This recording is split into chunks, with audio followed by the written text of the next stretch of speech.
In our analysis for today's lab, we're going to have to think about all of the different parts of the motion.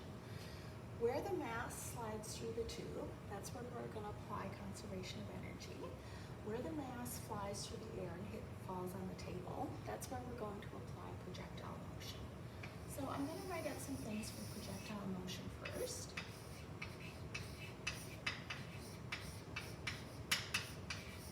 And let's ask what we can learn from our measurements.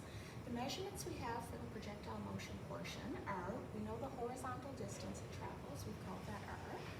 We know that it starts at a height of little h, which you've measured, and we know it finishes at a height of 0, our reference point, which is the table.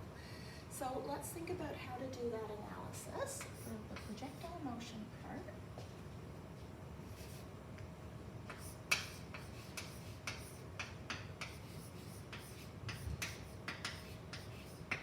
Let's think about what we can learn from our y information.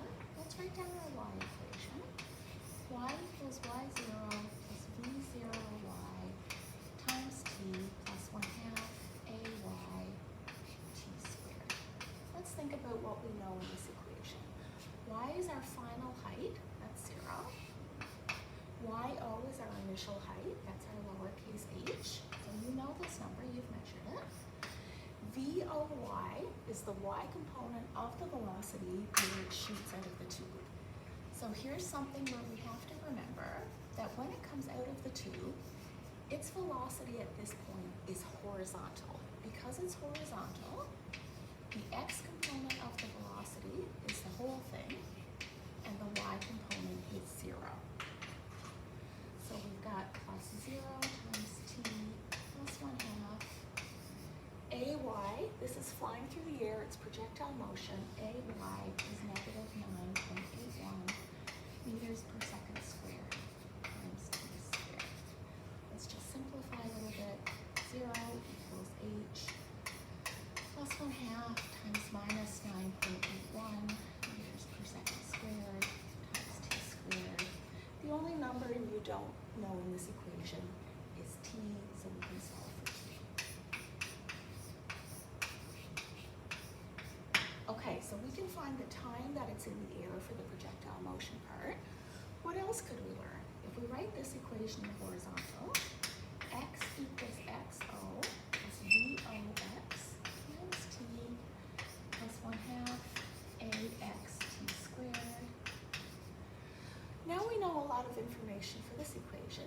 X is where it lands. That's going to be our average value of r. This is something that you'll be able to calculate. You'll have 8 individual measurements of r. You'll use your software, you'll calculate the average value, and you can find the standard error. XO will be the initial position. We can call that initial position 0. Vox is that velocity that it comes out of the tube with v, times t. This is our time we found from our y equation, plus 1/2 times ax times t squared. We know that ax is the acceleration in the horizontal direction. That's just 0. So we get our average equals v times t. We can solve for that velocity coming out of the tube.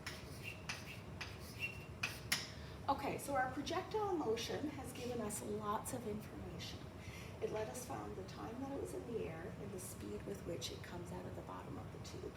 So that's the first part of the motion that we can do an analysis with. What about our energy analysis? So for this part of the motion, let's do energy conservation.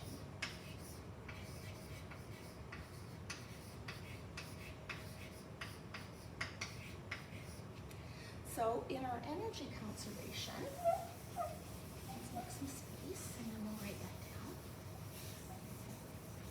In our energy conservation,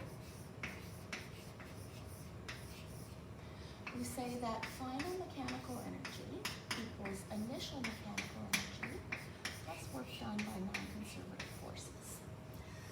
So EF means the final point of the motion, EI means the initial point of the motion. So let's label those things in our picture. Let's call the initial point of the motion right here. So this is I. Let's call the final point of the motion. So we're looking at this part for energy conservation. This is the end of the energy bit. We'll call this F. Okay, so we've labeled our EI and our EF. Work done by non-conservative forces means the work done by friction of the tube on the mass. So that's the thing we're trying to find. Final mechanical energy is final kinetic energy plus final potential energy. Initial mechanical energy is initial kinetic plus initial potential. Okay, G for gravitational potential energy plus work done by non-conservative forces. Okay, we can go a little bit further. Kinetic energy is a half mv squared. So 1/2 times m times the v at point F. That was the v we found from our projectile motion.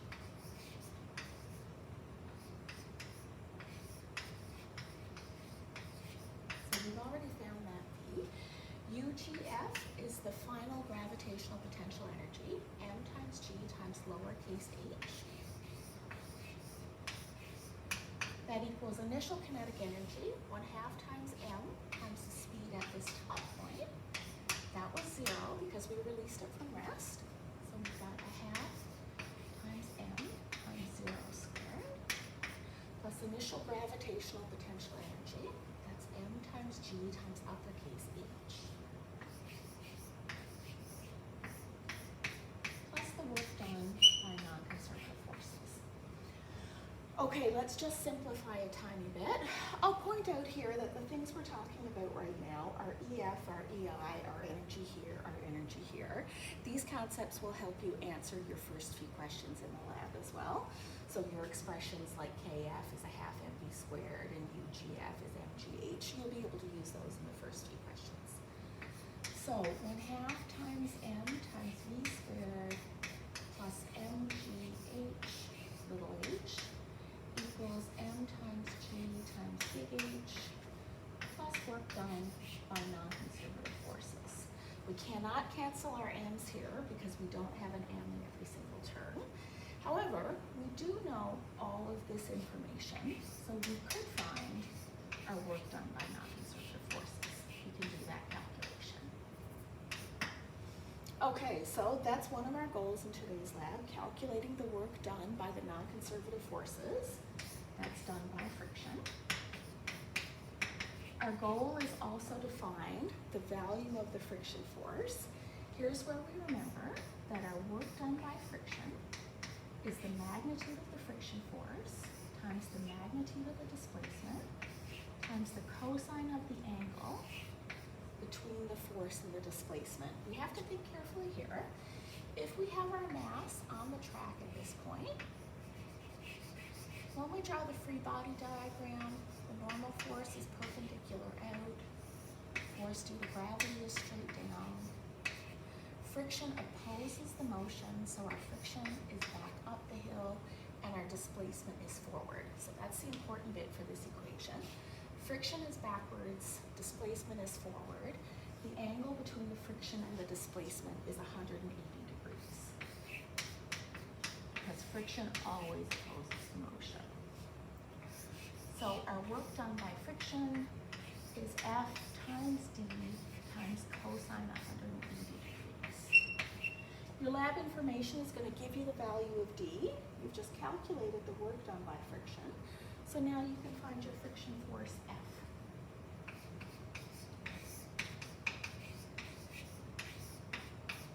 Okay, so that should take you through the theory of this lab as well as through the steps of the analysis.